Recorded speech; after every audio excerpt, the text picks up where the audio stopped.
Afternoon, folks. Here we are again doing a national COVID restriction update around the country, giving us a state of play in the various states as things are moving fairly quickly and fairly frequently across all of Australia, well, certainly across the eastern seaboard. So maybe we'll start, Anthony, with you up in Queensland. What's been happening up there? No worries, Barry. Yeah, well, good news, obviously, with southeast Queensland. The restrictions ended on Sunday, and it allows us to reopen the clubs. We do have a rule there for one person per 4 square meters in the bigger clubs, anything over 200 square meters, and 1 per 2 square meters if they're under 200 square meters, so your smaller studios and so on. And that's up to a max of 50. So the normal things have come back in with the check-in apps and the masks, of course, to make sure we stay on top of those. Cairns overnight looked pretty good. They had no cases out of all their testing, so they're looking good for tomorrow to hopefully reopen, fingers crossed. But at the moment the gyms are closed. People can do one-on-one PT outside. They do have to obviously use their common sense and social distance and masks and so on. And similar to what we had in southeast Queensland, it's within 10 kilometres of where you live and 10 kilometres where the person you're looking after lives as well. So pretty good news, and as I said, fingers crossed, Cairns looks good for tomorrow afternoon. Thanks, Anthony. Steve, South Australia? So a very minor announcement, I suppose, today, not really affecting the fitness industry. There's been an announcement of easing restrictions as of this Thursday. Seated venues, cafes, bars, restaurants, pubs, etc., where people are seated, they're going to go back to 75% capacity. Anything where someone is standing, and fitness is included in this, they're going to remain at 1 per 4 square meters. So no change for our industry based off of that. But as we know, 1.4 square meters is quite achievable across the board for our industry, which is good. Nothing to report from the NT at this stage. Okay, thanks, Steve. Excuse me, David Lewis, any changes or news from WA at all? Hi, Barry. No, still as it's been for the last few weeks, to be fair. We've had 0 new cases for quite a few days now. So we're just very lucky in that regard. There's currently 5 active cases, but we're just following best practice over here in regards to contact registers, healthy hygiene habits and physical distancing where possible, but no further update at this stage, Barry. Thanks, David. Let's move to the problem state. New South Wales, unfortunately, had a record number of transmissions reported this morning. David Batty, what's the story in New South Wales at the moment? So New South Wales is continuing to be a fairly challenging environment for COVID at the moment. We've had a couple of extra areas now go into full shutdown, which is that Armidale, Ballina, Byron, Lismore kind of areas, which has had some issues with people coming up from Sydney or Newcastle and potentially spreading virus without having any check-in in those areas. So we've just got to keep an eye out for that area. But other than that, there is no changes to the actual rules around the ability to train people outdoors and indoors in those regional areas, and those Greater Sydney area is still in lockdown. So just to also clarify, the Greater Sydney, I saw on the weekend some PTs in one-on-one. Is that possible? PT one-on-one in the park is possible. We're going to recommend that everybody definitely puts a mask on for those. It's one-on-one personal training only. It's not any other size group. It doesn't matter if they're from the same household or family. It's literally one-on-one training only if you are not from that same house as those people you're training. Yep. ACT, they must be feeling it given being surrounded by New South Wales. They're feeling it, but they're not changing any of their restrictions as it stands. So they're sitting quite still and quite happy to keep on going until there's a case that pops up, and I'm sure that would cause big issues, but at this stage they're still continuing. Okay, Victoria. So Victoria had a fairly large change yesterday where they've taken regional Victoria off of the stay at home, and now they're back to the regulations that were just prior to the lockdown. So it's going to be open up to 100 people per space at 4 square meters. and there's no restriction on group sizes at this stage. Okay, and maybe you can share with our viewers the government support from Victoria.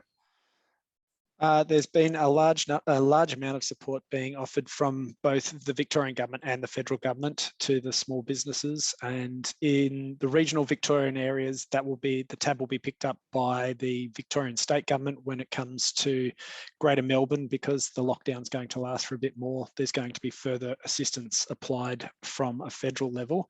We'll put up some work on the socials where you can actually go straight to the links and find out exactly how much you are able to claim. And the Vic Health support for Fitness Australia? Vic Health is offering Fitness Australia now a position that will actually go towards mental health and wellness for our members, both regional and local. It's mainly around business owners and the ability for those business owners to cope with the ever-changing environments and ensuring that our members actually stay mentally well as being able to handle the stresses of all this constant opening and closing. So there'll be further to announce about that in the next short time, but it's definitely a good step forward from the Victorian government. Very welcome. I would hope that every other state sees a similar value in supporting the sector like that, given that we're all responding to situations and decisions way beyond our control. Tasmania, David, anything happening down there at all? No changes. They're going to look at possibly changing the border restrictions, not to let people in even further. But other than that, there's no changes to the restriction levels. Okay, there's a lot of questions in the There usually is. So where should we start? Capacity indoor for classes is capped at 20, but outside is 9 plus a trainer with no outside transmission. Wondering why we couldn't do 20 outside in regional New South Wales. I've raised this with regional New South Wales as well. There's an issue, there has been an issue with it actually being formatted back, so it should get up to 20 soon, but we're just waiting on them to change that. So that is something that has been put forward to New South Wales Health. Okay, answering a question there from Dave in Queensland. Joined us a little bit late. Yeah, no worries, Dave. I'll go through it. It's fairly good news in southeast Queensland. What I was saying is, obviously the clubs have been able to reopen. We do have some rules around, one person per 4 square metres in the larger clubs, so anything over 200 square metres, and 1 per 2 square metres for anything under 200 square metres, up to a max of 50. And of course, going back to making sure that we are working with the masks and working with the Queensland check-in. Just quickly, what I will add is this morning, the Queensland government was also talking about things like rebates for COVID cleaning. If any clubs have had to go through any massive cleans, where they've had to have a proper COVID clean, there are up to 80% of the cleaning can be can be rebated. So there are lots of different things there on the Queensland government website, which gives you a lot more detail on what sort of things you can look at as well from a business point of view. Okay, can we perhaps post those critical links up ourselves? Is that possible? Yes, so I'll get them through, and then what would be the best way, Barry, to get them, mate, through social media or something like that? Or just ask Rach the best way to get them up, just to save people having to sort of try and work their way through the Queensland government site. Yes, absolutely. David, one for you from Lawrence, New South Wales, gym PTs. So if you're talking about in the Greater Sydney region, the answer is no, because you're not allowed to have anybody in your home, no matter what. If it is in the regional areas, you're allowed to have them up to 5 people to your home. So that would be the differences there. But the general rule is if it's your house and you reside there, you are not allowed to have any visitors. Thanks, David. COVID Marshals, Victorian Regional. So when this one's an interesting one. People that have come in and out of Melbourne itself and back to that regional area, anybody that's been in the Greater Melbourne area prior to the lockdown during the period that they claimed, they should be keeping themselves isolated and checked and following all the health regulations, you can actually talk to that person and ask them if they've been in any of the hotspots, as well as if they're under any requirement to stay at home. You can refuse them entry if you know that they reside in Melbourne. But as far as the rest, that would be up to yourself or as a COVID marshal. But there is a requirement that we know that anybody that's come from the greater Melbourne area must isolate and must make sure that they're adhering to the rules. Thanks, David. Lawrence, so I think it was in New South Wales when I'm on boxing PT. It's preferable not to. This is one of those ones that you're facing somebody and breathing heavily. It's going to be probably one of the more risky environments to be in. So we'd put that forward as a no. There's no contact sport, so no contact anything is allowed. So they've allowed us to continue doing that one-on-one personal training. We don't really want to stretch the friendship on this one. So I would say no at this stage. Yeah, Therese just asked a question as a point of interest.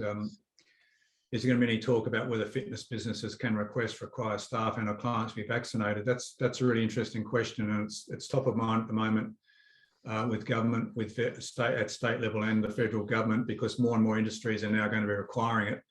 So, for example, here in New South Wales, the building industry is going to require it as or a COVID test proof, etc.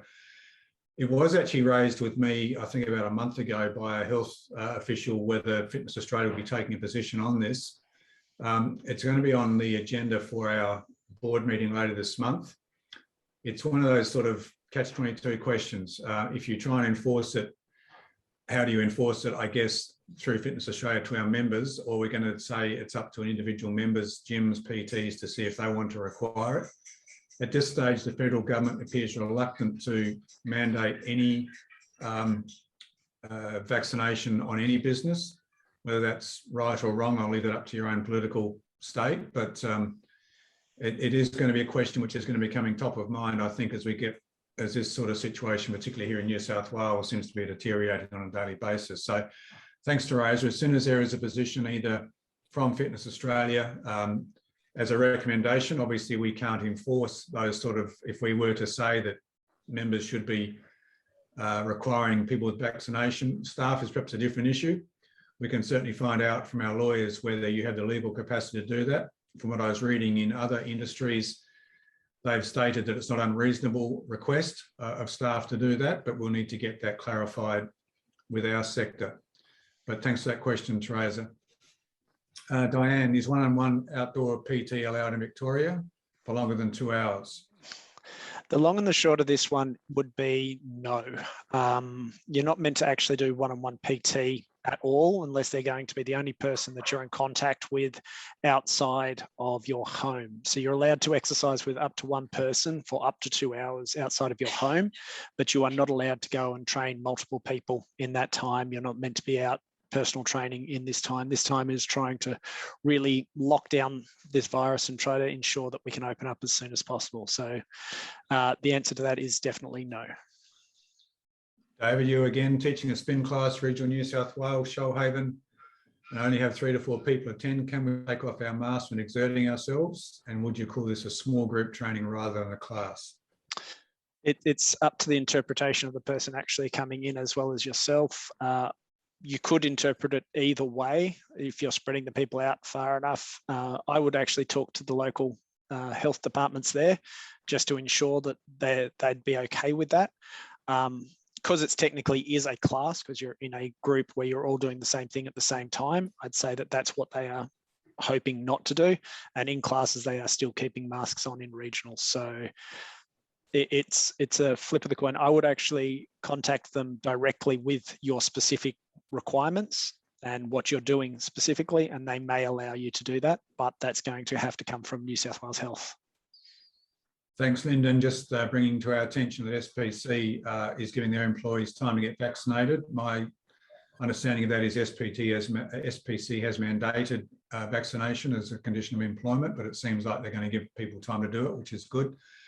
Anthony, Queensland, are there limitations to outside community-based classes?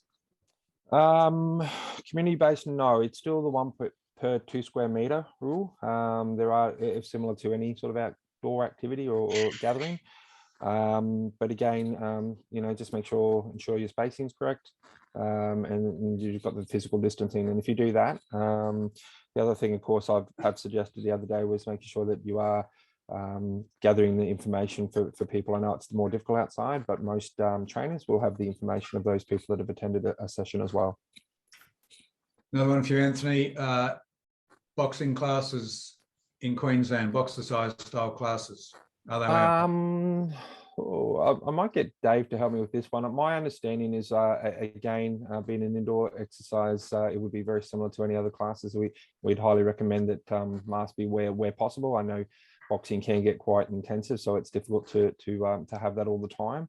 Where the instructor can do it, that would be beneficial. And if spacing is correct, I don't understand, and Dave Batty might help me here, but I don't understand would be dramatically different from other intense classes. The only thing that you have with boxing is boxing's put under a contact sport. So whenever contact sports are allowed, so is boxing. That's the easiest way to always see whether it's going to go ahead. So with contact sports being allowed in certain areas in Queensland, that's not a problem. Where it's not allowed, then you must actually stop and not continue doing the boxing. Thanks, David. Lyndon's just put a couple of links on the chat site about companies and vaccination. Carmen's asked, do we expect masks during exercise to going into spring and summer? I think the answer to that would be, and David, if I'm wrong, tell me, or any other guys, that it's going to come back again to the individual feeling safe and being able to breathe and respire effectively and so on. But in most areas, yeah. In New South Wales, currently classes are going to continue with masks on for a period of time. That may change as the temperatures change and the health advice changes from that department. But New South Wales, for the foreseeable, I would say, yeah, those masks will remain until they can really get a turn on this current outbreak. Yeah, I think we've asked and answered Jason's question about boxing style workouts. Can we confirm the rules and restrictions with an employee? I'm assuming that's undertaking one-to-one PT training outside and a leisure centre. I'm quite sure what that question actually. So are you allowed to do one-on-one personal training outside of a leisure centre? Yeah. If you are talking about in New South Wales or Victoria, one-on-one personal training is Victoria, you're not allowed to be really doing personal training under the list of exercises that you shouldn't be doing. You shouldn't be doing one-on-one personal training in that Greater Melbourne. When it comes to New South Wales, outside of the centre is fine, as long as they're outdoors and in the open and fresh air. So that's the main concept there, is if you're going to do one-on-one training, you must be out in the fresh air. Yeah, and Jackie's just pointed out that this was on TV last night, that if organisations try and enforce vaccinations, you could be up for compensation claims if something goes wrong. I would anticipate if the government was serious about this, they would probably introduce some sort of, what's the word, public indemnity, like they have with doctors giving the vaccination, but that's obviously the case at the moment. What's the maximum number for a small group PT? Not sure what state Carmen is in. That would probably be New South Wales. You'd be looking up to probably up to 10 people most of the time for small group personal training. It depends on your insurance policy, generally will dictate that. Okay, any news for regional Queensland, Anthony? If you can just repeat that, please. Outdoor PT sessions. There we go. Just unmute myself first. Yeah, absolutely. So for the Cairns and Yarrabah region, if you're doing one-on-one outside, that's allowed. It again can only be one-on-one, and it can be it has to be within 10 kilometres of your house and 10 kilometres of your client's house. And again, I recommend that you work out how you can distance where possible and mask where possible as well, which I know is not always achievable, but where possible, please do that. David, you may have answered this already, but in regional New South Wales, mask requirements for indoor and outdoor. So mask requirements for outdoor, there is no mask requirement. I would suggest that the personal trainer wear a mask wherever possible when you cannot maintain more than that 1.5 metre distance. Other than that, outdoors, you are not required to wear a mask in New South Wales. When it comes to indoors, you're required to wear a mask until you reach a threshold where that mask will cause harm. So basically, if your ventilation rate increases too high or exercising too hard, you're allowed to remove your mask for the period of that exercise. Same one for you again, David. you'll need to get you to unpack this one. Yeah, Belinda, what I might do is we might take this one offline. We'll put up my email address, and if you can send through the specific details, I will put it to the health department for you and make sure that you're getting the most accurate and up-to-date advice. And Shay, can I meet a client outdoors, e.g. for a park for one-on-one with myself in northern New South Wales where lockdown began yesterday? In the lockdown areas, no. So they're looking, I think technically you are able to get out and do this, but they are really trying to say that you're not allowed to leave home unless you absolutely have to in those lockdown areas. So the lockdown areas have a slightly different rule. As far as I'm aware, you're not meant to leave your home unless you are going out for health reasons, for vaccinations, for food, and for basic exercise. But it is around really trying to lock that down. I can track down, and I'll put that up on our socials for the specifics for that area, but I'm thinking that that would be a no. Yep. And from Jackie, talking about pole fitness and aerial skills, where wearing a mask can mean that the messaging queuing is not always heard. What should they do? Because it could be potentially dangerous. So when it comes to any of your instructors, you are allowed to remove your mask to do parts of the announcements or when you're speaking and queuing and those kinds of things, but you'd have to make sure that you're adhering to the distance requirements and make sure you're not breathing directly towards any of your participants. So that makes just that little bit harder as well. So you are able to remove it for the purpose of instructing, but once again, it comes with that potential risk. So you may be able to remove it for that period, but put it back on when you can. Okay, so Janine has put it on you guys and me. If you've been fully vaccinated, you can still pass the virus on to your unvaccinated clients, true or false? From all the research currently, it looks like it is possible to pass it on, but it's very unlikely because your viral load is so low. So it just reduces the chances, doesn't eliminate them.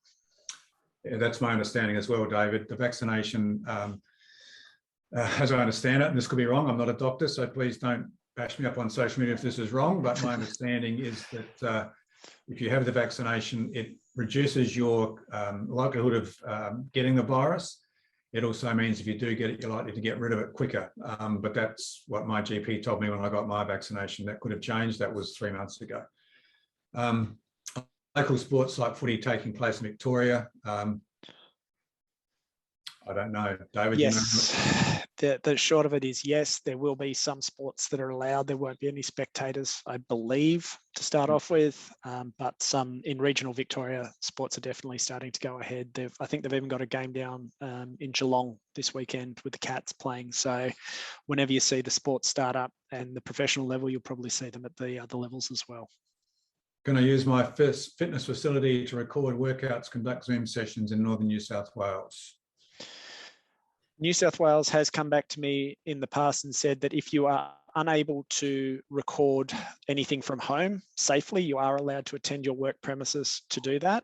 But the real rule around that is that nobody else is allowed in that facility. Make sure you've got signage up that says filming taking place, no clients allowed, or something to that effect. And that will assist in protecting you from any other people coming past and saying that you're doing things unlawfully. Anthony, one for you from Phil on the Gold Coast. Hope the surf is running up there, mate. Are we required to wear a mask while training my clients in an open air gym? I guess similar to what David said before, where you can, I'd recommend that. Outside where you can space and you do need to give certain cues, or you do need to, or you are, sometimes trainers obviously work out with their clients. Again, using your common sense where possible, please, do wear it. I know down the Gold Coast, the police are starting to go out and about a little bit more. So anything you can do to show that you're, trying to work within the guidelines, the better. And Nikki from New South Wales, I think from what David said, and certainly from my observations on the weekend, you can do one-on-one PT outdoors if it's within your proximity, 5 or 10 Ks, depending on the LGA that you live in. You're on mute, David. And just making sure that both you and your client are not allowed to leave those areas. So you have those requirements. Okay. I have a question come in from Jared. 4 square metre density capacity limits for classes being considered for regional New South Wales instead of the 20-person cap. The answer would be it is being considered. I don't see it happening in the short term, but longer term, I believe that will come up definitely. And I answered Alex's question with local sports taking place. Yes, they are going to take place. It's in the regional Victoria, but not in Metro. Okay. That's the end of all the questions we've got there. And it's interesting that out of all the sessions we've been doing, guys, that's probably 3 times the amount of questions we've had in the past, which is good. I'm glad that you're asking the questions. I'm glad that we can answer them. Please keep them coming in future. I think it just indicates the level of confusion to some degree that's taking place where these lockdowns are on again, off again, and so on and so on. Thanks for calling in, viewers. There's one new message just come in. That was from me, Barry. That's from David. Yeah, I was just letting them know my email address, just in case, especially for those specific questions for Regional Vic. Yeah. So thanks for tuning in, guys. All the viewers out there. Thanks to our regional managers, Steve, David, and Anthony. We will keep doing these restriction updates as necessary until hopefully we get through this situation. But thanks for all your answers and thanks for all the questions. Please stay safe, take care, and look after yourselves and your fellow people involved in the sector. As I said last time, if you get a chance, please reach out to anyone who you think would appreciate that, and I'm sure that most people would, just to check in on those. For those that aren't in lockdown states, who know people that are in lockdown states, please take the time to call out, touch base with them. I know from some of personal experiences of my own staff here, a lot of people are really struggling at the moment. So please take the time and the care. We are a community. We do look after each other. Please demonstrate that, guys. Thanks for tuning in. Thanks, everybody. Cheers. Thanks, guys. Thanks.